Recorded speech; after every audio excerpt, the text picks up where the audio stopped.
The Prime Minister's Christmas gift to Canadians is 2 costly carbon taxes, driving up the cost of food, fuel, and home heating. But premiers and First Nations across this country are demanding that he axe a carbon tax because they know that this Prime Minister is not worth the cost.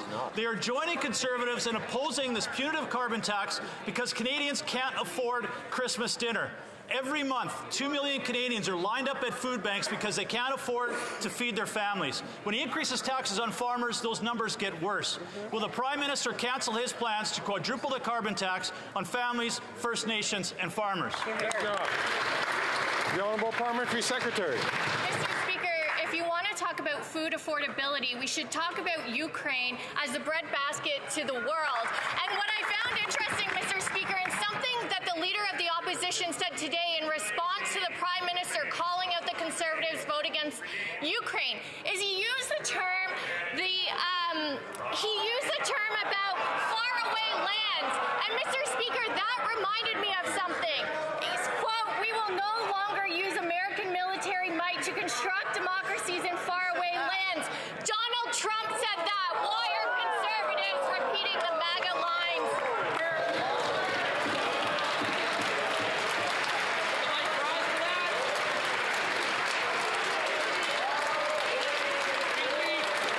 The Honourable Member from Foothills.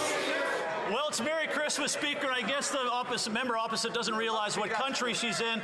But the Merry Christmas gift from this Prime Minister to farmers is what? $1 billion carbon tax bill in their stocking, quadrupling that carbon tax under the tree.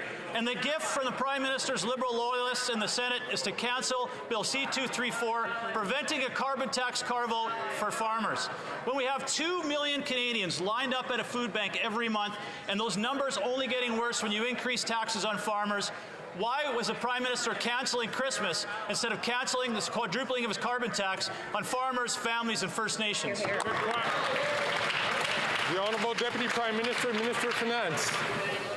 Mr. Speaker, the Conservative leader inadvertently showed his true colors a moment ago. He couldn't bring himself to say the word Ukraine, so instead he dismissively called it a faraway land. You know who notoriously used that term? Neville Chamberlain. In 1938, when he infamously described Germany's invasion of